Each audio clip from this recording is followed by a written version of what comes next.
ಉತ್ತಮ ಸಿದ್ಧ ಪ್ರಭು ಉತ್ತಮ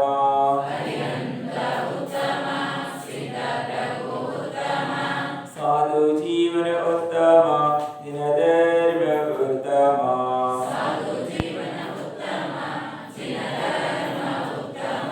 ಹರಿಹಂತ ಶರಣ ಸಿದ್ಧ ಪ್ರಭು ಶರಣ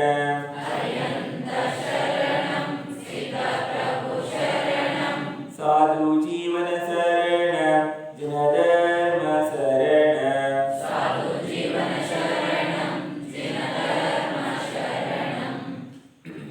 अनंतानंद ब्रह्मेष्टि भगवान की जय। देवादिदेव शांतिनाथ नेमिनाथ पार्श्वनाथ भगवान की जय। आचार्य भगवान कुंद भगवान की जय। सत्य श्रवणी आचार्य गुरुदेव विद्यासागर महाराज की जय। पूज्य आचार्य गुरुदेव आदर सागर महाराज की जय। सलक्षण महापर्व की जय। सोलह कारण महापर्व की जय। साक्षात विराजमान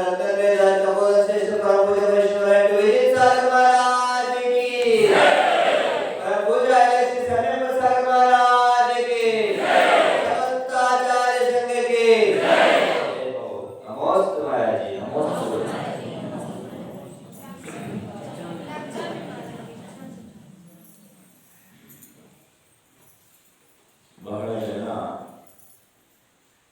ಜೈನ ಧರ್ಮಕ್ಕೆ ಕಠಿಣವಾದಂಥ ಧರ್ಮ ಎಂದು ತಿಳಿದುಕೊಳ್ತಾರೆ. ಆದರೆ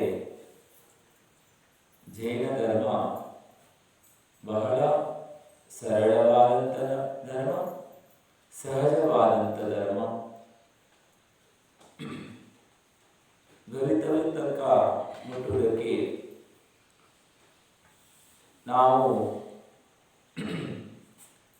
ಎಲ್ಲಿಗೆ ಮುಟ್ಟಬೇಕು ಅಲ್ಲಿಗೆ ಮುಟ್ಟುವ ತನಕ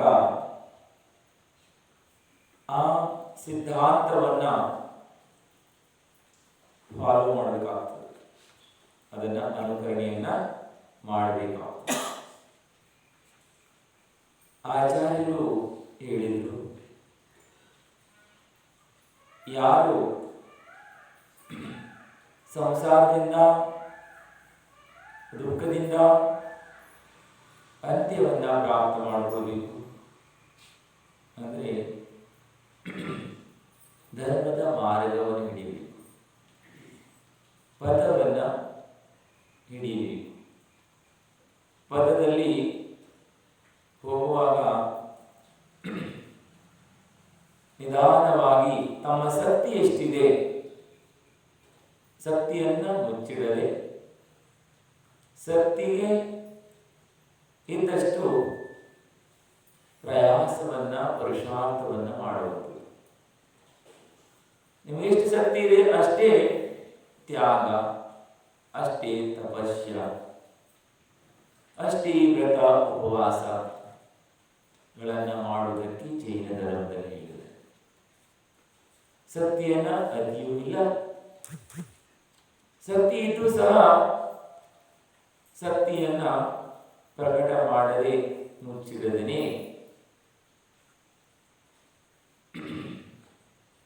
ಅದನ್ನ ಪ್ರಕಟ ಮಾಡುವುದು. ಎಷ್ಟು ಶಕ್ತಿ ಇದೆ ಅಷ್ಟನ್ನ ದಾನ ಮಾಡುವುದು, ಅಷ್ಟು ತಪಸ್ಯವನ್ನ ಮಾಡುವುದು. ನಿರಾಪೇಕ್ಷ ಭಾವನೆಯಿಂದ ಅಪೇಕ್ಷೆ ರಹಿತರಾಗಿ ಯಾರು ತಮ್ಮ ಶಕ್ತಿಯನ್ನ ಮುಚ್ಚಿಡದೆ ಅದನ್ನ ಪ್ರಕಟಪಡಿಸ್ತಾರೆ ಅವರು ನಿಶ್ಚಿತವಾಗಿ ಒಂದಲ್ಲ ಒಂದು ದಿವಸ ಅವರು ತಮ್ಮ ಕವಿತೆಯ ತನಕ ಹೋಗ್ತಾರೆ. ನಿಶ್ಚಿತವಾಗಿ ಡಾಕ್ಟರ್ ಆಗಬೇಕು, ಇಂಜಿನಿಯರ್ ಆಗಬೇಕು. ಲೌಕಿಕದಲ್ಲಿ ಯಾರು ಕಠಿಣವಾದಂಥ ಪರಿಸರಗಳನ್ನ ಈ ಪ್ರಕಾರದ ತಪಸ್ಯ ಡಾಕ್ಟರ್ ಆಗಬೇಕು, ಇಂಜಿನಿಯರ್ ಆಗಬೇಕು ಅಥವಾ ಯಾವುದೇ ಒಂದು ಮೇಲಿನ ಹುದ್ದೆಯನ್ನು ಪ್ರಾಪ್ತ ಮಾಡಿಕೊಳ್ಬೇಕಾದ್ರೆ ವಿದ್ಯೆಯನ್ನು ಪ್ರಾಪ್ತ ಮಾಡಿಕೊಳ್ಬೇಕು, ವಿದ್ಯೆಯನ್ನ ಪ್ರಾಪ್ತ ಮಾಡಿಕೊಳ್ಳದೆ ತತ್ಸಂಬಂಧಿ ವಿದ್ಯೆಯನ್ನ ಪ್ರಾಪ್ತ ಮಾಡಿಕೊಳ್ಳುವುದಕ್ಕೆ ಒಂದು ಪಡ್ಕೊಳ್ಬೇಕು, ಒಂದು ಕಳ್ಕೊಳ್ಬೇಕು. ಇದು ಸ್ವಾಭಾವಿಕವಾದ ಗುಣ. ಎರಡನ್ನೂ ಸಹ ಪಡ್ಕೊಳ್ಳಿಕ್ಕಾಗೋದು.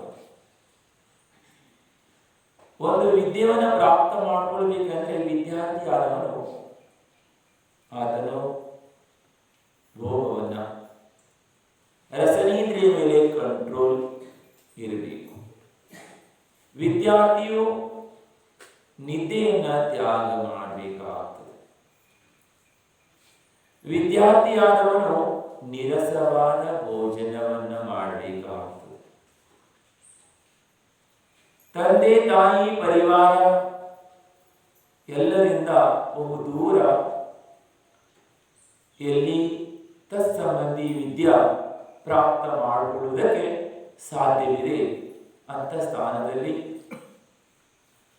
ಹಾಸ್ಟೆಲ್ ಅಥವಾ ಗುರುಕುಲಾದಿಗಳಲ್ಲಿ ಹೋಗಿ ನಿಲ್ಲಬೇಕಾಗ್ತದೆ.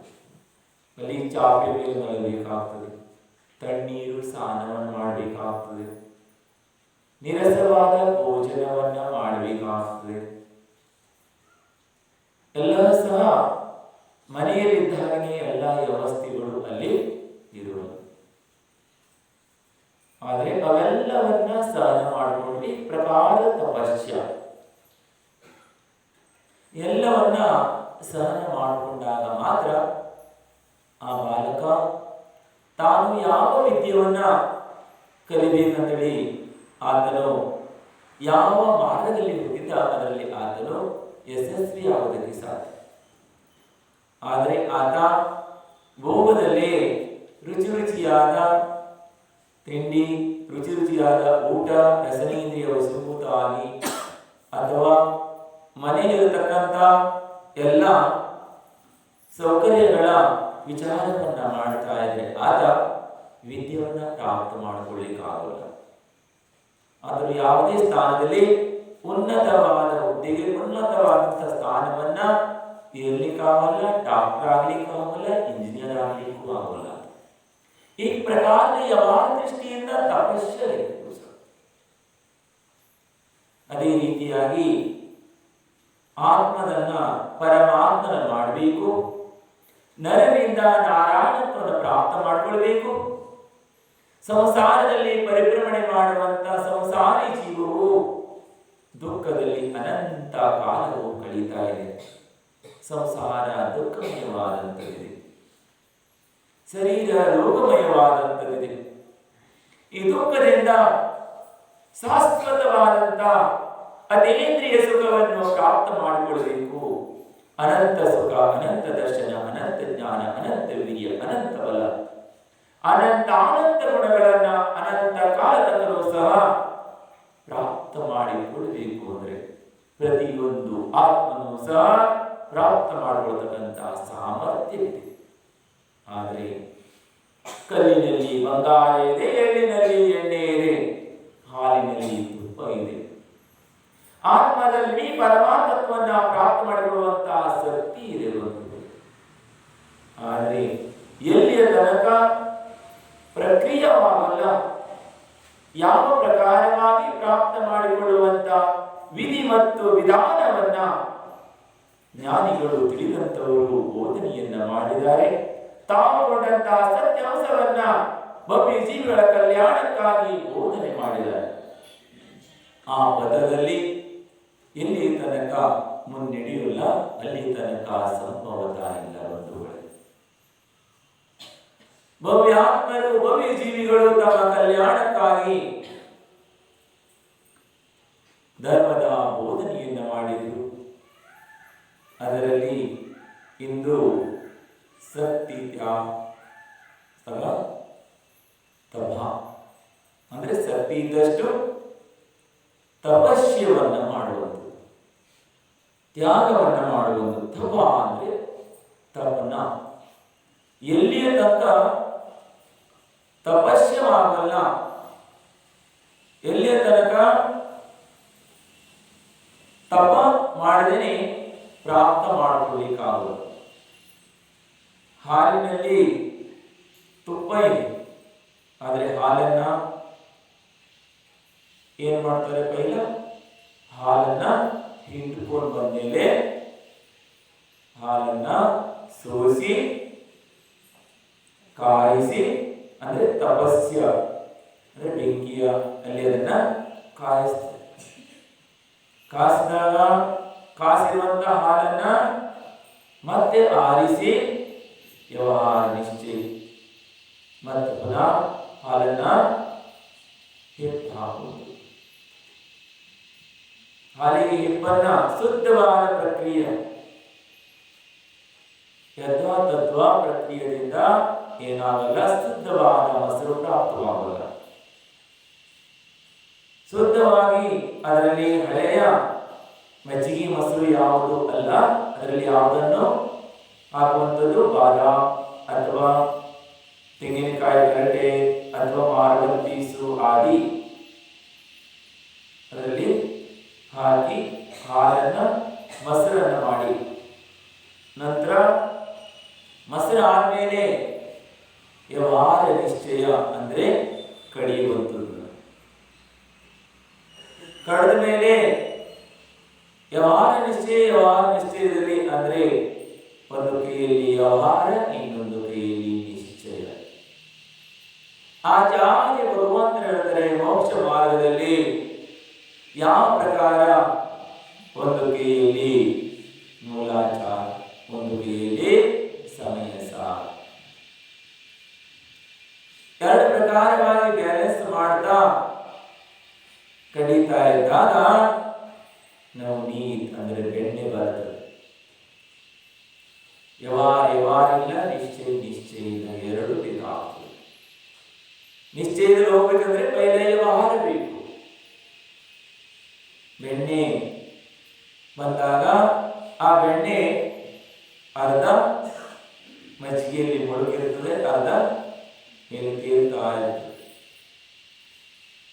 ಅಂದ್ರೆ ಇನ್ನೇ 4 ಘಾತೀಯ ಕರ್ಮಗಳು ಕ್ಷಯವಾದವು, ಅಂದ್ರೆ ಅರಿಹಂತ ಅವಸ್ಥಾ. ಇನ್ನು 4 ಅಘಾತೀಯ ಕರ್ಮಗಳು ಬಾಕಿ ಇದೆ. ಅಂದ್ರೆ ಅಘಾತೀಯ ಕರ್ಮಗಳನ್ನು ಪೂರ್ಣಕ್ಷಯವಾಗಬೇಕು ಅಂದ್ರೆ ಏನಾಗಬೇಕು? ಶುದ್ಧವಾದಂತ ತುಪ್ಪವಾಗಬೇಕು. ಅದನ್ನ ತಪಸ್ಯವನ್ನ ಮಾಡಿದಾಗ ಅರಿಹಂತ ಭಗವಾನ್ ಆಗ್ಬೇಕಂದ್ರೂ ತಪಸ್ಸೆ ಮಾಡ್ದೇನೆ ಆಗೋದು. ಶಕ್ತಿ ಇದ್ದಷ್ಟು ಯಾರು ತಪಸ್ಸೆ ಮಾಡ್ತಾ ಹೋಗ್ತಾರೆ. ತಾವೆಲ್ಲರೂ ಸಹ ಪರಿವರ್ತನ ಪರ್ವದಲ್ಲಿ ಉಪವಾಸ, ವ್ರತ, ನಿಯಮ, ಸಂಯಮ ಇಲ್ಲದೇ ಯಾರಿಗೂ ಸಹ ಮೋಕ್ಷ ಪ್ರಾಪ್ತವಾಗಲ್ಲ. ಅವಸ್ಥೆಯಲ್ಲಿ ಸಂಯಮ, ಇಂದ್ರಿಯ ಸಂಯಮ, ಪ್ರಾಣಿ ಸಂಯಮ, 5 ಇಂದ್ರಿಯದ ಮೇಲೆ ಸಂಯಮವನ್ನ ಹಾಗೂ ಪ್ರಾಣಿ ಸಂಯಮ, ಪಂಚೇಂದ್ರಿಯ ಜೀವಿಗಳ ಮೇಲೆ ಕಾಯಿ ಜೀವಿ ಅಂದ್ರೆ 6 ಕಾಯಗಳ ಜೀವಗಳ ಮೇಲೆ ಅನುಕಂಪ, ವಾತ್ಸಲ್ಯ, ಜೀವಗಳಿಂದ ಮನಸ್ಸ, ವಾಚ, ಕಾಯ ಯಾವುದೇ ಜೀವಗಳು ಘಾತವಾಗದ ಹಾಗೆ. ಒಂದು ವೇಳೆ ಪ್ರಮಾದದಿಂದ ಅಥವಾ ಯಾವುದೇ ಕಾರಣದಿಂದಲೂ ಸಹ ಕಿಂಚಿತವಾಗುವ ಬಾಧವಾದರೆ ಮನಸ್ಸ, ವಾಚ, ಕಾಯ ತಕ್ಷಣದಲ್ಲಿ ಪ್ರಾಯಶ್ಚಿತ್ತ ಹಾಗೆ ಪ್ರತಿಕ್ರಮಣ ಆದಿ ಇದರ ಹಾಗೆ ನಿಂದ ಮಾಡಿಕೊಳ್ಳುವ ಪುನಃ ಆಗದ ಹಾಗೆ ಮುಂದೆ ಈ ಪ್ರಕಾರ ತಪಸ್ಯ ನಿಧಾನವಾಗಿ ತಪಸ್ಸನ್ನ ಮಾಡ್ತಾ ಹೋದರೆ ಶಕ್ತಿ ಇದ್ದಷ್ಟು ಶಕ್ತಿಯನ್ನ ಮುಚ್ಚಿಡದೆ ತಪಸ್ಯ ಮಾಡ್ತಾ ಹೋದ್ರೆ ಒಂದಲ್ಲ ಒಂದು ದಿವಸ ಅರಿಹಂತತ್ವ, ಸಿದ್ಧತ್ವ ನಿಶ್ಚಿತವಾಗಿ ಪ್ರಾಪ್ತವಾಗುತ್ತದೆ. ಅಸಿದ್ಧತ್ವದಿಂದ ಸಿದ್ಧತ್ವ ಪ್ರಾಪ್ತವಾಗುತ್ತದೆ. ಸಂಸಾರದಿಂದ ಸಂಪೂರ್ಣವಾಗಿ ಮುಕ್ತಿ ಪ್ರಾಪ್ತವಾಗುತ್ತದೆ. ಅದಕ್ಕಾಗಿ ಆಚಾರ್ಯ ಭಗವಂತರು ಎಂತ ತಪಸ್ಯ ಮಾಡಬೇಕು? ಅಂತೇಳಿ ಸಮ್ಯಕ್ ಪ್ರಕಾರವಾದ ತ್ಯಾಗ ತಪಸ್ಯವನ್ನು ಮಾಡಬೇಕು. ಮಿಥ್ಯಾ ತಪಸ್ಯ ಮಾಡುವುದರಿಂದ ಆತ್ಮದ ಕಲ್ಯಾಣವಾಗಲ್ಲ, ಭಗವಾನರಾಗುವುದಕ್ಕೆ ಸಾಧ್ಯವಿಲ್ಲ. ಆದರೆ ಯಾವ ಪ್ರಕಾರವಾಗಿ ಹೇಳಿದ್ದಾರೆ ಸಿದ್ಧಾಂತದಲ್ಲಿ ಸಿದ್ಧತ್ವವನ್ನ ಪ್ರಾಪ್ತ ಮಾಡಿಕೊಳ್ಳುವುದಕ್ಕೆ, ಅದೇ ಪ್ರಕಾರವಾಗಿ ಅದೇ ರೀತಿ ಕ್ರಿಯೆಗಳನ್ನ ಮಾಡಿದರೆ ನಿಶ್ಚಿತವಾಗಿಯೂ ಸಹ ಪುರುಷಾರ್ಥ ಮಾಡುವಂತ ಜೀವವು ನಿಶ್ಚಿತವಾಗಿ ಪ್ರಾಪ್ತವನ್ನ ಮಾಡಿಕೊಳ್ಳುತ್ತದೆ. ಆದರೆ ಆಚಾರ್ಯ ಭಗವಂತರು ಹೇಳ್ತಾರೆ, ಹೇ ಭವಿಜೀವು, ಭಯವನ್ನ ಪಡಬೇಡಿ, ತಾವು ಎಷ್ಟು ಶಕ್ತಿ ಇದೆ ಅಷ್ಟು ತಪಸ್ಯವನ್ನ ಪುರುಷಾರ್ಥವನ್ನ ಮಾಡಿ. ಇರುವೇನು ಸಹ ಪುರುಷಾರ್ಥವನ್ನ ಮಾಡ್ತಾ ಇರ್ತದೆ. ಅಂದ್ರೆ ತಾನು ಪಾರಾಗ ಹೋಗ್ಬೇಕು ಅಂತೇಳಿ ಗೋಡೆ ಮೇಲೆ ಹತ್ತುತ್ತಾ ಇರ್ತದೆ ಮತ್ತು ಕೆಳಗಡೆ ಬೀಳುತ್ತಾ ಇರ್ತದೆ. ಎಷ್ಟು ಸಲ ಅಕ್ಕಿ ಅಥವಾ ಧಾನ್ಯಗಳು ತೆಗೆದುಕೊಂಡು ಗೋಡೆ ಏರುತ್ತಾ ಇರ್ತದೆ ಮತ್ತು ಪುನಃ ಕೆಳಗಡೆ ಜಿಗಿದು ಬೀಳುತ್ತಾ ಇರ್ತದೆ. ಆದರೆ ಅದು ತನ್ನ ಪುರುಷಾರ್ಥದಿಂದ ಹಿಂದೆ ಸರಿಯಲ್ಲ. ಒಂದಲ್ಲ ಒಂದು ದಿವಸ ಅದು ಭಾರ ಆಗಿ ಬಿಡುತ್ತದೆ. ಅದೇ ರೀತಿ ಶಕ್ತಿ ಇದ್ದಷ್ಟನ್ನ ತ್ಯಾಗ ಮಾಡಬೇಕು, ಶಕ್ತಿ ಇದ್ದಷ್ಟು ತಪಸ್ಯ ಮಾಡಬೇಕು.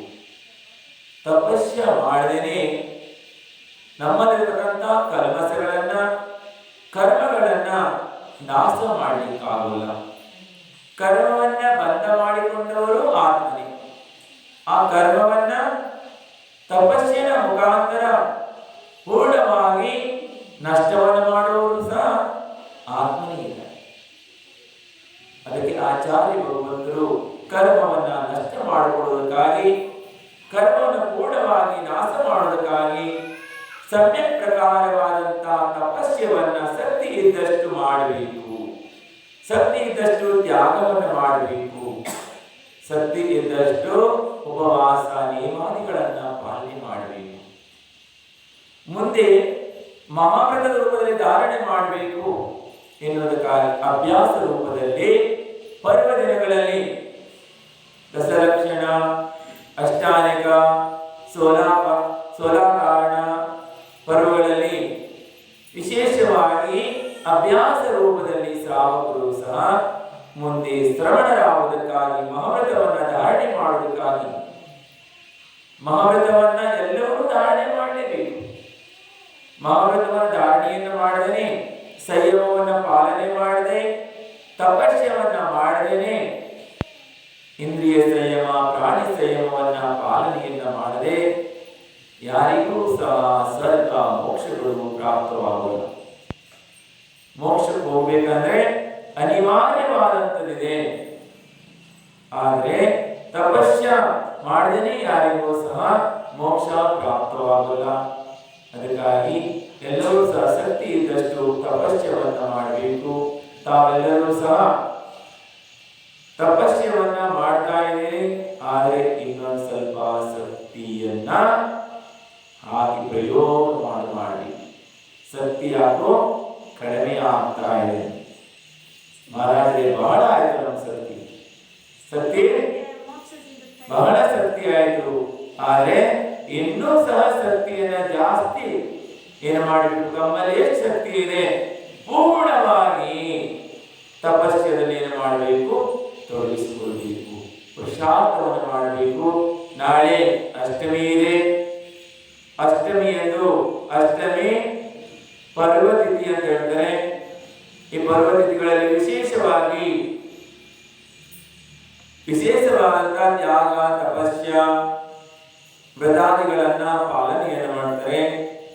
ಅದರಲ್ಲೂ ಸಹ ದಶಲಕ್ಷಣ ಮತ್ತು ಸೋಲಾಕಾರಣ ಪರ್ವದಲ್ಲಿ ಈ ಅಷ್ಟಮಿ ಬಂದಿದೆ. ಈ ಅಷ್ಟಮಿಯಲ್ಲಿ ಎಲ್ಲರೂ ಸಹ ವಿಶೇಷವಾಗಿ ಅಭಿಷೇಕ, ಪೂಜೆ ಎಲ್ಲವರು ಮಾಡಬೇಕು. ನಾಳೆ ಪ್ರತಿಯೊಬ್ಬರು ಸಹ ಅಭಿಷೇಕ ಪುರುಷರು ಮಾಡಬೇಕು. ಎಲ್ಲರೂ ಅಭಿಷೇಕವನ್ನು ಮಾಡಬೇಕು, ಎಲ್ಲರೂ ಪೂಜೆ ಮಾಡಬೇಕು. ನಾಳೆ ಪೂಜೆ ಮಾಡಿ ಕೂತ್ಕೋಬೇಕು. ಯಾವ ಪೂಜೆ ಮಾಡೋದು ಒಂದು ವೇಳೆ ನೀವು ಅಷ್ಟನೇಕ ಪರ್ವ, ಸೋಲಾಕಾರಣ ಪರ್ವ, ದಶಲಕ್ಷಣ ಪರ್ವ, ಯಾವ ಪರ್ವದಲ್ಲಿ ಪೂಜೆ ಮಾಡೋರು ನೀವು? ಯಾವಾಗ ಮಾಡೋರು? ಎಲ್ಲಾ ಪರ್ವಗಳು ಅನಂತ ಕಳೆದು ಹೋಗಿದ್ದಾರೆ. ಒಂದಲ್ಲ, ಅನಂತ ಭಾವದಲ್ಲಿ ಅನಂತ ಪರ್ವಗಳು ಕಳೆದಿದ್ದಾವೆ. ಆದರೆ ನಾವಿಲ್ಲೇ ಇದ್ದೀವಿ ಕರ್ಮದಲ್ಲಿ. ಒಂದು ಸಲ ಆದರೂ ಸಹ ಸತ್ಕರ್ಮವನ್ನು ಮಾಡಬೇಕು, ಧರ್ಮವನ್ನು ಮಾಡಬೇಕು. ಅಷ್ಟಮಿ ಇದೆ ನಾಳೆ. ಅಷ್ಟಮಿಯಂದು ಎಲ್ಲರೂ ಸಹ ಬರೋರೆಲ್ಲರೂ ನಾಳೆ ಏನ್ ನೇಮ ಹೇಳ್ರಿ?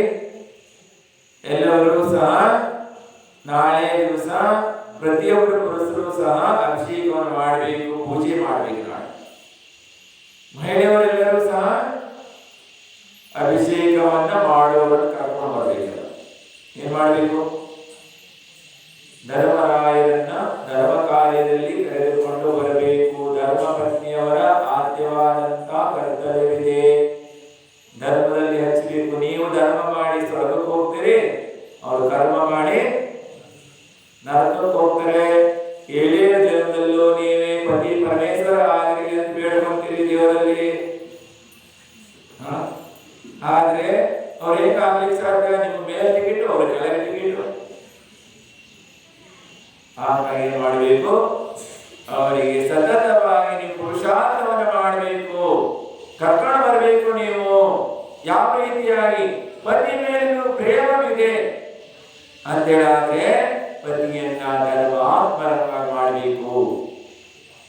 ಪತಿಯವರು ನಾಳೆ ಅಭಿಷೇಕ ಪೂಜೆ ಮಾಡೋದು ಎಲ್ಲರಿಗೂ ಸಹ ನಾಳೆ ಅಷ್ಟಮಿಯಂದು ಒಬ್ಬೊಬ್ಬರು ನಿಮ್ಮ ಪತಿರಾಯರನ್ನ ಅಥವಾ ನಿಮ್ಮ ಮಕ್ಕಳನ್ನ ಕರ್ಕೊಂಡು ಬರ್ಬೇಕಲ್ಲ ಅಭಿಷೇಕ ಮಾಡಿ. ಅಭಿಷೇಕ ಮಾಡಿ ಹೋಗುವಾಗಿಲ್ಲ ಮನೆಗೆ ಅವರಿಗೆ ಅವ್ರಿಗಿಂತ ಇವರೇ ಹೇಳ್ತಾರೆ, ಅವ್ರು ಕೂಡ ಕೂರಕ್ ಆಗಂಗಿಲ್ಲ ಅಂದ್ರೆ ಮನೇಲಿ ಹೋಗಿ ದುಡಿಲಿ ಅಂತೀವ್ರು. ಇಲ್ಲ ದನ ಕರ ಎಲ್ಲ ಸಂಭಾಳಿಸ್ತೀವಿ ನೋಡ್ರಿ ಬಂಧುಗಳೇ. ನೀವು ಧರ್ಮ ಮಾಡ್ತೀರಿ, ಅವ್ರು ಕರ್ಮ ಮಾಡ್ತಾರೆ. ಹಿಂಗಾಗಬಾರ್ದು. ನೀವು ಯಾವ ರೀತಿ ಇರಬೇಕು ಅಂತ ಹೇಳಿದ್ರೆ ಮೈನಾ ಸುಂದರಿಯಾಗಿರಬೇಕು.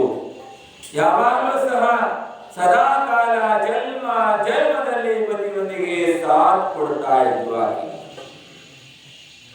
ಯಾವ ಜನ್ಮದಲ್ಲೂ ಸಹ ಪಾಪಿಯನ್ನು ಸಹ ಪುಣ್ಯಾತ್ಮನ ಮಾಡಬೇಕು. ಕೇವಲ ಪಾಪವನ್ನು ಮಾಡ್ತಾ ಇದ್ದಾರೆ ಅಂದ್ರೆ ಅವರನ್ನು ಪುಣ್ಯಾತ್ಮನ ಮಾಡಬೇಕು ಅಂತ ಹೇಳಿದ್ರೆ ನೀವು ಏನು ಮಾಡಬೇಕು? ಪುರುಷಾರ್ಥವನ್ನು ಮಾಡಬೇಕು. ಆವಾಗ ಮಾತ್ರ ಸಾಧ್ಯ. ಮೈನಾ ಸುಂದರಿ ಪೂರ್ವದಲ್ಲಿ ಅಂದ್ರೆ ಮೈನಾ ಸುಂದರಿ ಶ್ರೀಪಾಲ ರಾಜ ಹಾಗೂ ಪೂರ್ವದಲ್ಲಿ ಶ್ರೀಪಾಲ ರಾಜ ಬೇರೆ ಒಬ್ಬ ಹಿಂದೆ ರಾಜನಾಗಿದ್ದು ಆತನು ತನ್ನ ಸೈನಿಕರನ್ನ, ಮಂತ್ರಿಗಳನ್ನ, ಪದವಾರನ್ನ ಎಲ್ಲರನ್ನ ಕರ್ಕೊಂಡು ಆತನು 700 ಜನರನ್ನ ಕರೆದುಕೊಂಡು ಆತನು ಬೇಟೆಯಾಡುವುದಕ್ಕಾಗಿ ಹೋಗ್ತಾನ. ಬೇಟೆಯಾಡಲಿಕ್ಕೆ ಹೋದಾಗ ಅಲ್ಲಿ ಒಂದು ಕಡೆಯಲ್ಲಿ ಬೇಟೆಯನ್ನು ಸಿಗೋಲ್ಲ. ಆತನಿಗೆ ಒಬ್ಬರು ಮುನಿ ಮಹಾರಾಜರು ಕುತ್ಕೊಂಡಿರ್ತಾರೆ. ಅವರು ಧ್ಯಾನವನ್ನ ಮಾಡ್ತಾ ಇರ್ತಾರೆ. ತಮ್ಮ ಪೂರ್ವಜಿತವಾದಂತಹ ಕರ್ಮವನ್ನ ಕ್ಷಯ ಮಾಡುವುದಕ್ಕಾಗಿ ಅವರು ಧ್ಯಾನ ಮಾಡ್ತಾ ಕುತ್ಕೊಂಡಿರ್ತಾರೆ ಸಮತಾಭಾವದಿಂದ. ಆಗ ಶ್ರೀಪಾಲನು ಪೂರ್ವದಲ್ಲಿ ಅಂದ್ರೆ ಶ್ರೀಪಾಲ ಆಗೋಕ್ಕಿಂತ ಮೊದಲನೇ ಭಾವದಲ್ಲಿ ಅವರನ್ನ ನೋಡಿ ಆತನಿಗೆ ಕ್ರೋಧ ಬರುತ್ತದೆ. ಆತನು ಜಿನ ಧರ್ಮವನ್ನ, ಜಿನ ಗುರುಗಳನ್ನ ವಿರೋಧವನ್ನ ಮಾಡ್ತಾ ಇದ್ದ. ಆದ್ರೆ ಅವರು ನೋಡಿದ ತಕ್ಷಣ ಆತನಿಗೆ ನಿತ್ಯಾಕರ್ಮದ ಉದಯದಿಂದ ದ್ವೇಷ ಉತ್ಪನ್ನವಾಗ್ತದೆ. ಈ ಮುನಿಗಳಿಂದನೇ ನನಗೆ ಬೇಟೆ ಸಿಗಲಿಲ್ಲ. ಮತ್ತು ಆ ಮುನಿಗಳನ್ನ ನೋಡಿದ್ರೆ ಮೈ ತುಂಬಾ ಏನಾಗಿರ್ತದೆ? ಕಾಡಿನ ಸೊಳ್ಳೆಗಳು, ಕಾಡಲಿರ್ತಕ್ಕಂಥ ಕೀಟ ಜೀವಗಳು ಎಲ್ಲವೂ ಕಚ್ಚಿ ರಕ್ತ ಬರ್ತಾ ಇರ್ತದೆ. ದೊಡ್ಡ ದೊಡ್ಡ ಗುಳ್ಳೆಗಳಾಗಿರ್ತವೆ. ಆತನು ಮುನಿಗಳನ್ನ ನೋಡಿ ಹೀಯಾಳಿಸ್ತಾನೆ, ನಗಾಡ್ತಾನೆ. ಎಲ್ಲರೂ ಕೈ ತಟ್ಟಿ ತಟ್ಟಿ ನಗಾಡ್ತಾರೆ. ಆತನ 700 ಜನ ಸೇವಕರೆಲ್ಲರೂ ಸಹ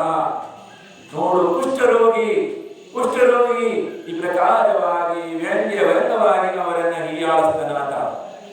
ಎಲ್ಲರೊಂದಿಗೆ ಸಾಮೂಹಿಕವಾಗಿ ಪಾಪ ಮಾಡಲಿ ಅಥವಾ ಪುಣ್ಯ ಮಾಡಲಿ ಬಂಧುಗಳೇ, ಸಾಮೂಹಿಕವಾಗಿ ಪ್ರಾಪ್ತವಾಗ್ತದೆ. ಸಾಮೂಹಿಕವಾದಂತ ಪುಣ್ಯವನ್ನು ಮಾಡುವಂತೂ ಸಾಮೂಹಿಕ ಪ್ರಾಪ್ತವಾಗ್ತದೆ, ಸಾಮೂಹಿಕವಾಗಿ ಪಾಪ ಮಾಡುವಂತೂ ಸಾಮೂಹಿಕವಾಗಿ ಎಲ್ಲರಿಗೂ ಫಲವನ್ನು ಕೊಡುತ್ತದೆ. ಹಾಗೇನೆ ಇಷ್ಟೇ ಮಾಡಿಲ್ಲ ಅವರು. ನಂತರ ಆತನು ಮುನಿಗಳನ್ನ ಎತ್ತಿ ಸಮುದ್ರದಲ್ಲಿ ಒಗೆದನಾತ. ನಿಂದೆ ಮಾಡಿದ್ರು, ಆದರೂ ಮುನಿಗಳು ಶಾಂತವಾಗಿದ್ರು.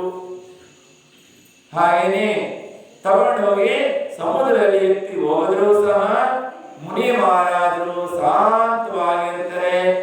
ನಾವರಲ್ಲಿ ನಾರಾಜರಾದ್ವಿ ಸಮತಾಭಾವದಲ್ಲಿ ಪೂರ್ವಜಿತವಾದಂತಹ ಕರ್ಮದ ದೇವನ ಚಿಂತನವನ್ನು ಮಾಡ್ತಾ ಮುನಿಗಳು ಶರೀರ ನಶ್ವರವಾದಂಥದ್ದಿದೆ ಪ್ರಕಾರ ಚಿಂತನೆ ಮಾಡ್ತಾ ಇರ್ತಾರೆ, ಮುಳುಗ್ತಾ ಇರ್ತಾರೆ. ನೀರಿನೊಳಗೆ ಧ್ಯಾನದಲ್ಲೇ ಇದ್ದಾರೆ, ಆದ್ರೆ ನೀರಿನೊಳಗೆ ಮುಳುಗು ಹೋಗ್ತಾರೆ, ಮತ್ತೆ ಮೇಲೆದ್ದು ಬರ್ತಾರೆ. ಆವಾಗ ನೋಡ್ತಾ ಇರ್ತಾರೆ, ನಾವರಲ್ಲಿ ಇಷ್ಟೆಲ್ಲ ಉಪಸರ್ಗ ಮಾಡಿದ್ರು, ಅವಾಚ್ಯ ಶಬ್ದಗಳನ್ನು ಬೈದ್ರು ಸಹ ಮುನಿಗಳಲ್ಲಿ ಕಿಂಚಿತವಾಗೂ ದ್ವೇಷದ ಚಿಹ್ನೆನೇ ಕಾಣಲ್ಲ. ಇದನ್ನ ನೋಡಿ ಆತನು ಮತ್ತೆ ಪುನಃ ಮುನಿಗಳ ಮೇಲೆ ಕನಿಕರ ಬರ್ತದೆ, ಅವರನ್ನು ಎತ್ತು ದಡದ ಮೇಲೆ ಬಿಡ್ತಾನೆ, ತಂದಿಡ್ತಾನೆ. ಮನೆಗೆ ಬರ್ತಾನೆ. ಮನೆಗೆ ಬಂದ ಮೇಲೆ ಆತನು ತನ್ನ ಪತ್ನಿಯಲ್ಲಿ ಹೇಳ್ತಾನೆ. ಪತ್ನಿಯಲ್ಲಿ ಹೇಳಿದ ಮೇಲೆ ಪತ್ನಿ ಬಹಳ ದುಃಖಿ ಆಗ್ತಾಳೆ. ಈ ಪ್ರಕಾರವಾಗಿ ನೀವು ಮಾಡಿರುವಂಥದ್ದು ಬಹಳ ಅನರ್ಥವನ್ನು ಮಾಡಿದ್ರಿ, ಹೀಗೆ ಮಾಡಬಾರದು. ಮತ್ತೆ ಮುನಿಗಳ ಹತ್ರ ಕರ್ಕೊಂಡು ಹೋಗಿ ಆತನಿಗೆ ಧರ್ಮೋಪದೇಶವನ್ನು ಮಾಡಿಸ್ತಾಳೆ. ಮತ್ತು ಮುನಿಗಳ ಕಡೆಯಿಂದ ಆತನಿಗೆ ಅಣುವ್ರತವನ್ನು ಕೊಡಿಸ್ತಾಳೆ. ಶ್ರಾವಕ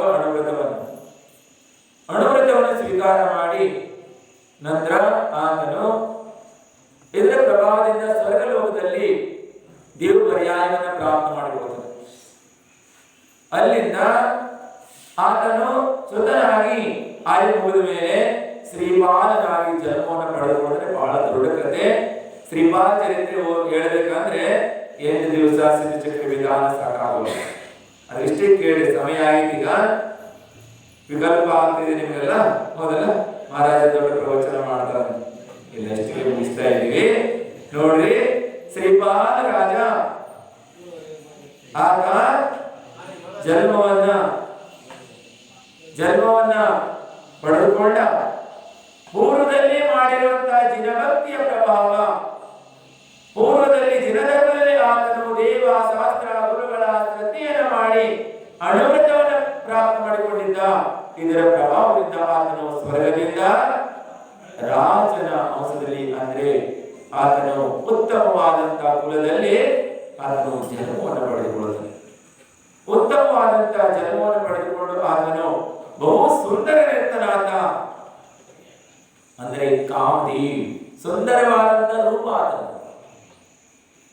ಆಗ ಈ ಪ್ರಕಾರವಾಗಿ ಆತನು ರಾಜ್ಯವನ್ನ ಮಾಡ್ತಾ ಇರ್ತಾನೆ. ಯಾವಾಗ ತಂದೆಗೆ ವೈರಾಗ್ಯವಾಗ್ತದೆ ಮುನಿಗಳ ಉಪದೇಶದಿಂದ, ಶ್ರೀಪಾಲನಿಗೆ ರಾಜ್ಯವನ್ನ ಅವರು ವಹಿಸಿ ಪಟ್ಟವನ್ನು ಕಟ್ಟಿ ದೀಕ್ಷೆಯನ್ನ ಧಾರಣೆ ಮಾಡ್ತಾರೆ. ತಂದೆ ದೀಕ್ಷೆಯನ್ನು ಧಾರಣೆ ಮಾಡಿದ ಮೇಲೆ ಕೆಲವೇ ದಿನದಲ್ಲಿ ಆತನಿಗೆ ಕುಷ್ಠರೋಗವಾಗ್ತದೆ. ಶರೀರವೆಲ್ಲ ಆತನಿಗೆ ಕುಷ್ಠರೋಗದಿಂದ ಮುಚ್ಚಿ ಹೋಗ್ತದೆ, ನಾಟಿ ಪ್ರಾರಂಭವಾಗ್ತದೆ. ಇದರ ಪ್ರತಿಫಲವಾಗಿ ಆತನನ್ನ ರಾಜ್ಯದಿಂದ ಹೊರಗೆ ಹೋಗಬೇಕಾಗ್ತದೆ. ಎಲ್ಲರ ಅಪಮಾನಕ್ಕೆ ಕಾರಣವಾಗ್ತಾನೆ. ಕೇವಲ ಆತನಿಗಷ್ಟೇ ಅಲ್ಲ, ಆತನ ಮುಖ್ಯವಾದಂತ ಮಂತ್ರಿ, ಕೊತವಾಲ, ಸೈನಿಕರು ಯಾರ್ಯಾರಿದ್ರು 700 ಜನರಿಗೂ ಕುಷ್ಠರೋಗ ಆಗ್ತದೆ. ಎಲ್ಲರೂ ಸೇರಿ ಏನ್ ಮಾಡಿದ್ರು? ಮುನಿಯಿಂದ ಮಾಡಿದ್ರು. ಮುನಿಗಳಿಗೆ ಅವಾಚ್ಯ ಶಬ್ದಗಳನ್ನು ಹೇಳಿದ್ರು. ಅದರ ಫಲ ಸ್ವರೂಪವಾಗಿ ಎಲ್ಲರಿಗೂ ಸಹ ರೋಗವಾಗ್ತದೆ.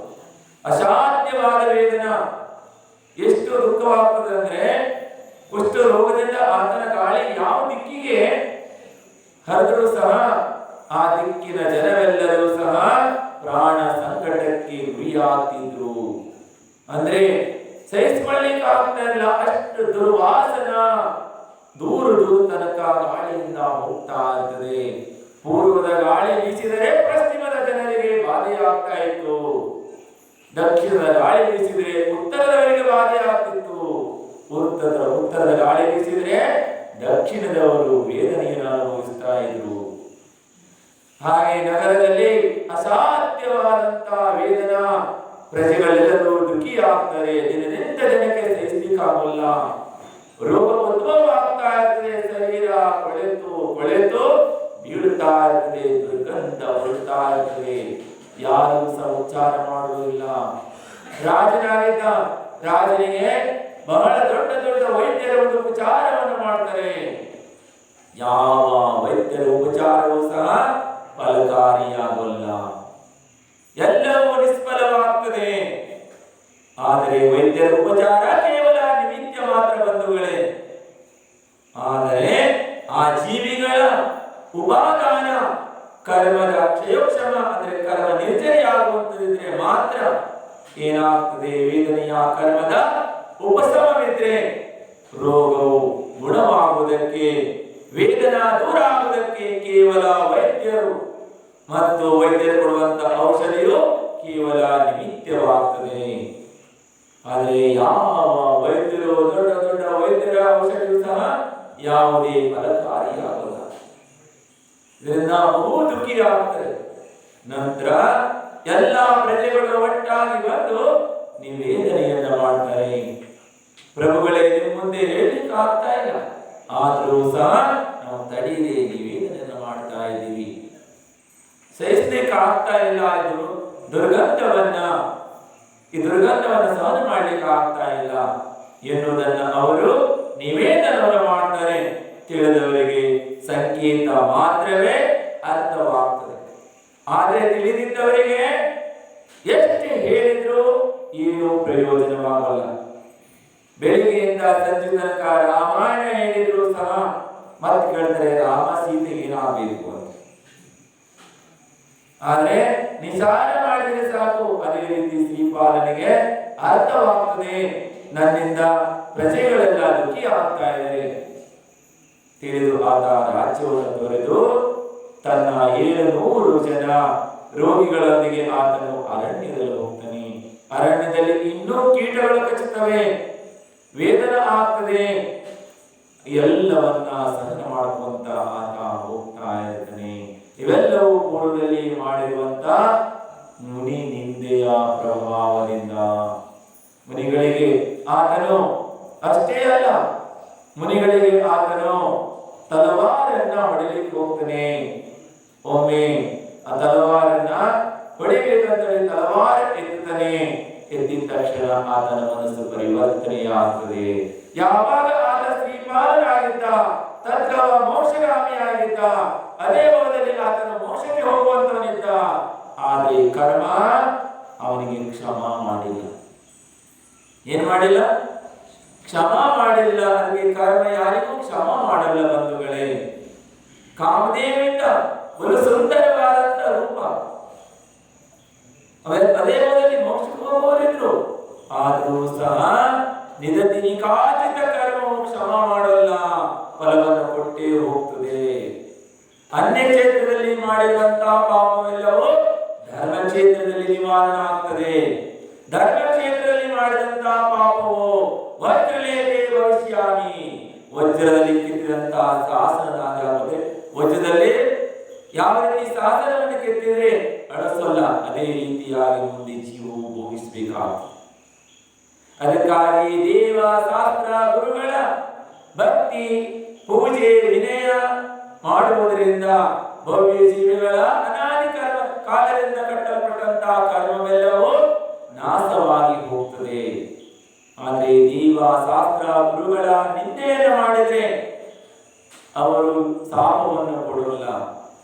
ಜೈನ ಧರ್ಮ ಶಾಪವನ್ನು ಕೊಡುವುದನ್ನು ಒಪ್ಪಲ್ಲ. ಆದರೆ ಯಾರು ಎಂತ ಕರ್ಮವನ್ನು ಮಾಡ್ತಾರೆ, ಸತ್ಕರ್ಮವನ್ನು ಮಾಡಿದರೆ ಸತ್ಫಲ, ದುಷ್ಕರ್ಮವನ್ನು ಮಾಡಿದರೆ ದುಷ್ಫಲವಲ್ಲ, ನಿಶ್ಚಿತವಾಗಿ ಜೀವ ಭೋಗಿಸಬೇಕಾಗ್ತದೆ. ಅವರು ಕ್ಷಮ ಮಾಡಲಿ, ಕ್ಷಮೆಯನ್ನ ಮಾಡಿರ್ತಾರೆ, ಆದರೂ ಸಹ ಅವರು ಮಾಡಿದಂತಹ ಕರ್ಮವನ್ನು ಅವರು ಭೋಗಿಸಲೇಬೇಕಾಗ್ತದೆ. ಅದೇ ರೀತಿಯಾಗಿ ಮುನಿಗಳಿಗೆ ಉಪಸರ್ಗವನ್ನು ಮಾಡಿದ್ರಿಂದ ಆತನಿಗೂ ಸಹ ಶ್ರೀಪಾದ ಆಗಿದ್ದಾಗ ಆತನನ್ನ ಬಂಧಿಸಿ ತೆಗೆದುಕೊಂಡು ಹೋಗ್ತಾರೆ. ಆತನನ್ನ ವಧೆಯನ್ನ ಮಾಡುವುದಕ್ಕಾಗಿ, ಬಲಿಯನ್ನು ಕೊಡುವುದಕ್ಕಾಗಿ, ನರಾಹುತಿಯನ್ನು ಕೊಡುವುದಕ್ಕಾಗಿ, ಯಾವಾಗ ಅಂದ್ರೆ ಮುನಿಗಳನ್ನ ಆತನು ಹತ್ಯೆ ಮಾಡುವುದಕ್ಕಾಗಿ ತಲವಾರನ್ನು ಎತ್ತಿದ್ದ. ಹಿಂದಿನ ಜನ್ಮದಲ್ಲಿ ಮುನಿಗಳನ್ನ ನಿಂದೆ ಮಾಡಿದ್ದ. ಕುಷ್ಠರೋಗಿ ಕುಷ್ಠರೋಗಿ ಎಂದು ಇದರ ಫಲ ಸ್ವರೂಪವಾಗಿ ಆತನು ಕುಷ್ಠರೋಗಿಯಾದ. ಮುನಿಗಳನ್ನ ಕರೆದು ಸಮುದ್ರದಲ್ಲಿ ಎಸೆದ. ಇದರ ಫಲ ಸ್ವರೂಪವಾಗಿ ಆತನು ಸಹ ಸಮುದ್ರದಲ್ಲಿ ಆತನು ಸೇಡ್ಜಿಯವರು ಆತನ ಬೀಳಿಸ್ತಾರೆ. ಸಮುದ್ರದಲ್ಲಿ ಅಪಾರವಾದ ಜಲರಾಶಿಯಲ್ಲಿ ಬೀಳುತ್ತಾನಾತ, ಮುಳುಗ್ತಾ ಇರ್ತಾನೆ. ಆದ್ರೆ ಆತನು ಮುನಿಗಳನ್ನ ಸಮುದ್ರದಲ್ಲಿ ಎಸೆದು ಸಹ ಮತ್ತ ಮನಸ್ಸು ಪರಿವರ್ತನೆ ಮಾಡಿ ಮುನಿಗಳನ್ನ ತಂದು ಆತನು ಸಮುದ್ರ ದಡದಲ್ಲಿ ಕುಳಿಸ್ತಾನಾತ. ಅದರ ಫಲಸ್ವರೂಪವಾಗಿ ಆತನು ಮತ್ ಪುನಃ ಆತನು ಈಜಿ ದಡವನ್ನ ಸೇರ್ತಾನೆ. ಮುನಿಗಳನ್ನ ಅಪಮಾನ ಮಾಡಿದ್ರಿಂದ ಆತನಿಗೆ ಹೋದ ಕಡೆಗೆಲ್ಲ ಅಪಮಾನಗಳಾಗ್ತದೆ. ಆತನಿಗೆ ಯಾವ ಪ್ರಕಾರವಾಗಿ ರಾಜ್ಯದಲ್ಲಿ ಅಪಮಾನವನ್ನು ಮಾಡಿ ಹೊರಗಾಗ್ತಾರೆ. ಬೇರೆ ಒಂದು ಕಡೆಗೆ ಹೋದಾಗ ಒಬ್ಬ ರಾಜಕನ್ಯೆಯನ್ನು ಮದುವೆ ಆಗ್ತಾನೆ ಅಂತ, ಅಲ್ಲೂ ಸಹ ಆತನ ಅಪಮಾನವನ್ನು ಮಾಡಿ ಆತನು ನೀಚ ಕುಲದವನಿದ್ದರೆ ಆತನನ್ನು ಬಂಧಿಸಿ ವಧಿಯನ್ನ ಮಾಡಲಿಕ್ಕೆ ತಗೊಂಡು ಹೋಗ್ತಾ ಇರ್ತಾರೆ. ಕರ್ಮವು ಸಹ ಕ್ಷಣ ಕ್ಷಣವೂ ಸಹ ಒಂದು ಸಲ ಅಶುಭ ಕರ್ಮ, ಒಂದ್ಸಲ ಶುಭ ಕರ್ಮ ಉದಿ ಬರ್ತಾ ಇರ್ತದೆ. ಅದಕ್ಕಾಗಿ ಆಚಾರ್ಯ ಹೇಳ್ತಾರೆ, ಹೇ ಭವೇಜಿ, ಸತ್ಕರ್ಮವನ್ನ ಮಾಡು, ಸತ್ಫಲವನ್ನ ಪ್ರಾಪ್ತ ಮಾಡಿಕೋ, ಸದ್ಗತಿಯನ್ನ ಪ್ರಾಪ್ತ ಮಾಡಿಕೋ. ಅದಕ್ಕಾಗಿ ಭವ್ಯ ಜೀವಿಗಳಿಗಾಗಿ ಪರ್ವಾದಿ ತಿಥಿಗಳಿವೆ. ಇಂಥ ಪರ್ವ ತಿಥಿಗಳಲ್ಲಿ ಜೀವವು ವಿಶೇಷವಾದಂತಹ ತ್ಯಾಗ, ತಪಸ್ಯ, ಸಂಯಮ ಆದಿಗಳನ್ನ ಪಾಲನೆಯನ್ನ ಮಾಡ್ತಾ, ಅಭ್ಯಾಸವನ್ನ ಮಾಡ್ತಾ, ಮತ್ತೊಂದು ದಿವಸ ಮಹಾವ್ರತವನ್ನ ಧಾರಣೆ ಮಾಡುವಂತಹ ಭಾವನೆಯನ್ನ ಮಾಡ್ತಾ ಪರ್ವಗಳನ್ನ ಆಚರಣೆಯನ್ನ ಮಾಡಲಾಗ್ತದೆ. ಈ ಪರ್ವಗಳಲ್ಲಿ ಕೇವಲ ಮೋಜು ಮಸ್ತಿ ಮಾಡುವಂತ ಪರ್ವವಲ್ಲ, ತ್ಯಾಗ ತಪಸ್ಸೆ ಆಚರಣೆ ಮಾಡುವಂತ ಪರ್ವ ಇದೆ. ಈಗಾಗಲೇ ಕೆಲವರು ಎರಡೆರಡು ಉಪವಾಸ, ಒಂದೊಂದು ಉಪವಾಸ ಕೆಲವರೆಲ್ಲ ಮಾಡ್ತಾರೆ. ಕಂಟಿನ್ಯೂ ಎರಡೆರಡು ಉಪವಾಸ ಮಾಡಿದವರು ಇದ್ದಾರೆ. 2 ಉಪವಾಸ ಮಾಡಿ ಕೆಲವರು ಪಾಲನೆ ಮಾಡಿದ್ದಾರೆ. ಇನ್ನೂ ಎಷ್ಟು ಉಪವಾಸ 3 ಮಾಡ್ತಾ ಇದ್ದಾರೆ. ಹೀಗಾಗಿ ಶಕ್ತಿ ಇರೋದನ್ನ ಮುಚ್ಚಿಡಬಾರದು. ಅಷ್ಟಮಿ ಚತುರ್ದಶಿಯನ್ನು ವಿಶೇಷವಾಗಿ ಉಪವಾಸಗಳನ್ನ, ಏಕಾದಶಗಳನ್ನ ಆಚರಿಸಿ ವಿಶೇಷವಾಗಿ ಭಗವಂತನ ಪೂಜೆಗಳನ್ನ ಮಾಡಬೇಕು. ಅದಕ್ಕಾಗಿ ನಾಳೆ ದಿನ ಪರ್ವ ತಿಥಿಯಲ್ಲಿ ಅಷ್ಟಮಿ ಬರ್ತಾ ಇದೆ. ಅದಕ್ಕಾಗಿ ಎಲ್ಲರೂ ಭವ್ಯಾತ್ಮರು ಬರಬೇಕು, ಪೂಜೆಯನ್ನ ಮಾಡಬೇಕು. ಇಂಥ ಪರಿಪುರುಷ ಪರ್ವ ಜೀವನದಲ್ಲಿ ನಮಗೆ ಆಚರಣೆ ಮಾಡುವಂತಹ ಪರಮ ಸೌಭಾಗ್ಯ ಪ್ರಾಪ್ತವಾಗಿದೆ. ಮುಂದೆ ಇಂಥ ಅವಕಾಶಗಳು ಸಿಗ್ತದೋ ಗೊತ್ತಿಲ್ಲ. ಆದರೆ ಸಿಕ್ಕಿರುವ ಅವಕಾಶಗಳನ್ನ ವ್ಯರ್ಥವಾಗಿ ಕಳೆದು ಹೋಗುವುದಕ್ಕೆ ಬಿಡಬಾರದು. ಈಗಾಗಲೇ 3 ದಿನ ಕಳೆದಿದೆ. ಈಗ ಉಳಿದಿರುವುದು 7 ದಿವಸ. ಎಷ್ಟು ದಿವಸ? ಕೇವಲ 7 ದಿನ ಮಾತ್ರ ಇದೆ. 7 ದಿನನೂ ಜಾಗೃತ ಆದರೂ ಸಹ ದಿಸಾ ದಸಾಕು ಬದಲಿಸಕ್ಕೆ ಹೋಗಂದ್ರು. ಅಂದ್ರೆ 7 ದಿನ ಸಾಕು. 7 ದಿನದಲ್ಲೂ ಸಹ ಒಂದು ವೇಳೆ ಜಾಗಯ ಅಂದ್ರೆ ಎಚ್ಚರ ಆದ್ರೆ ದಿಸ ದಸ, ಯಾವ ದಿಸ ಎಲ್ಲಿ ಹೋಗಬೇಕು ಮತ್ತು ಏನನ್ನು ಪ್ರಾಪ್ತ ಮಾಡಿಕೊಳ್ಬೇಕು ಎಲ್ಲವೂ ಸಹ ಬದಲಾಯಿಸಬಹುದು. ಪುರುಷಾರ್ಥದಿಂದ ಟಿಕೆಟ್ ಸಹ ಬದಲಾವಣೆಗಳನ್ನು ಮಾಡಿಕೊಳ್ಳಬಹುದು ಪರ್ವಾದಿ ತಿಥಿಗಳಲ್ಲಿ. ಅದಕ್ಕಾಗಿ ಮುಂದೆ ಸೋನಾನೈ ಅಂದ್ರೆ ಮಲ್ಕೊಳ್ಬೇಡ್ರಿ, ಎಚ್ಚರ ಆಗಲಿ. ಅರ್ಥ ಆಯ್ತು ನಿಮಗೆ ಹೇಳಿದ್ವಿ. ಸೋನಾ ಅಂದ್ರೆ ಎಚ್ಚರ ಆಗಿ 7 ದಿವಸದವರೆಗೂ ಎಚ್ಚರ ಆಗ್ರಿ. ನಾಳೆಯಿಂದ ಫುಲ್ ಆಗಬೇಕು. ಎಲ್ಲರೂ ಪೂಜೆಯನ್ನು ಮಾಡ್ರಿ. ಕಳೆದು ಹೋದ್ರು ಹೋಗ್ಲಿ. ಯಾರಿಗಾದ್ರೂ ದಶಲಕ್ಷಣದಲ್ಲಿ 10 ದಿವಸ ಪೂಜೆ ಮಾಡಿ. ಒಂದು ವೇಳೆ ನಿಮಗೇನಾದ್ರೂ ಆರ್ಥಿಕವಾದ ಮುಕ್ಕಟ್ಟು ಬಂದ್ರೆ, ಪರಿಸ್ಥಿತಿ ಕಠಿಣ ಆದ್ರೆ ನಮ್ಮ ಕಡೆಗೆ ಬರ್ರಿ. ಮಹಾರಾಜರು ನಿಮ್ ಕಡೆಗೆ ಅಂತ ಇದ್ರಿ, ಮಹಾರಾಜ್ರೆ ನಿಮ್ ಕಡೆಗೆ ಏನಾದ್ರು ಪಿಂಚಿ ಕಮಲ್ ಅಷ್ಟೇ ಕೊಡ್ತೀರಲ್ಲ ನೀವು? ಹಾ, ಭಗವಂತನ ದರ್ಬಾರದಲ್ಲಿ ಕಡಿಮೆ ಏನಿಲ್ಲ. ಭಗವಂತನ ದರ್ಬಾರದಲ್ಲಿ ಎಲ್ಲ ಎಲ್ಲಾ ಸಂಪತ್ತಿದೆ. ಮೂರು ಲೋಕದ ಎಲ್ಲಾ ಸಂಪತ್ತು ಸಹ ಶ್ರೀಜಿ ಚರಣದಲ್ಲಿದೆ. ನೀವು ಚಿಂತಾ ಮಾಡಬೇಡ್ರಿ, ನೀವು ಬರ್ರಿ, ನೀವು ಕಡಿಮೆ ಆದ್ರೂ ನಾವು ಕೊಡಿಸ್ತೀವಿ. ನಿಮಗೆ ಆರ್ಥಿಕವಾಗಿ ಏನಾದ್ರು ಆದ್ರ ಬರೋದು ಮಾತ್ರ ಬಿಡಬೇಡ್ರಿ. ನಿಮ್ಮ ಮಾತು ಮೇಲೆ ಹೆಂಗ್ ವಿಶ್ವಾಸ ಮಾಡೋದು ಮಹಾರಾಜರೇ? ಕಡೆಗೆ ನಮಗೆಲ್ಲ ಲಕ್ಷಣ ಹೋದ್ರೆ ಏನ್ ಮಾಡೋರು ನೀವು? ನೋಡ್ರಿ, ಒಂದು ಸಹ ದಿನಭಕ್ತನಾದವನು ಯಾವಾಗಲೂ ಸಹ ದುಃಖಿ ಆಗುವುದಕ್ಕೆ ಸಾಧ್ಯ ಇಲ್ಲ. ಭಕ್ತನಾದ್ರೆ ಒಂದು ಸಲ ನಿಜವಾಗಿ ಆತನು ಭಗವಂತನಾಗಿ ಆಗ್ತಾನೆ. ಭಕ್ತರಾಗಬೇಕು, ಆದ್ರೆ ಒರಿಜಿನಲ್ ಭಕ್ತರಾಗ್ರಿ.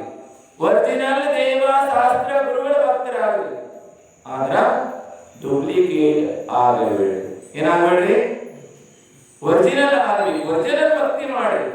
ಒರಿಜಿನಲ್ ಭಕ್ತಿ ಮಾಡ್ರೆ ಮೂರು ಕಾಲದಲ್ಲಿ ನೀವು ದರಿದ್ರದ ಬರೋಕ್ ಸಾಧ್ಯನೇ ಇಲ್ಲ. ಭಕ್ತನಾದವನು ಎಲ್ಲಿ ಹೋಗಿ ಯಾವುದನ್ನು ಮುಟ್ತಾನೋ ಭಕ್ತ ಮುಟ್ಟಿದ್ದೆಲ್ಲ ಬಂಗಾರ ಆಗ್ತದೆ. ಏನಾಗ್ತದೆ? ಮುಟ್ಟಿದ್ದೆಲ್ಲ ಬಂಗಾರವಾಗ್ತದೆ. ಯಾಕಂದ್ರೆ ಭಕ್ತನು ಭಕ್ತಿ ಮಾಡಿದ್ರಿಂದ ಅಪಾರ ಪುಣ್ಯವನ್ನು ಕಟ್ಟಿಕೊಂಡು ಬಂದಿರ್ತಾನೆ.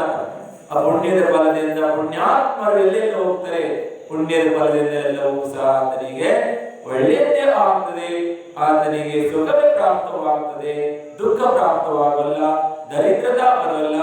ಅದಕ್ಕಾಗಿ 7 ದಿವಸ ಏನು ಉಳಿದಿದೆ, 7 ದಿವಸ ಆದರೂ ದಿವಸ ಬರ್ರಿ. ಎಲ್ಲರೂ ಅಭಿಷೇಕ ಪೂಜೆಯನ್ನು ಮಾಡಬೇಕು. ಮಹಿಳೆಯರೆಲ್ಲರೂ ಸಹ ಧರ್ಮ ಪತ್ನಿಯವರು ತಮ್ಮ ಧರ್ಮ ಪತಿಯನ್ನ ನಾಳೆ ಎಲ್ಲ ಕರ್ಕೊಂಡು ಬರಬೇಕು. ಅಹಿಂಸಾ ಪರಮೋ ಧರ್ಮಕ್ಕೆ ತಪಸ್ಸೆ ನಾಳೆ ಕರ್ಕೊಂಡ್ಬರೋದು ತಪಸ್ಸೆ. प्रभु देव तुम्हारे पवित्र मुख से निश्चित जोशी कलवाणी जय जन मन के मन को ज्योति कहा की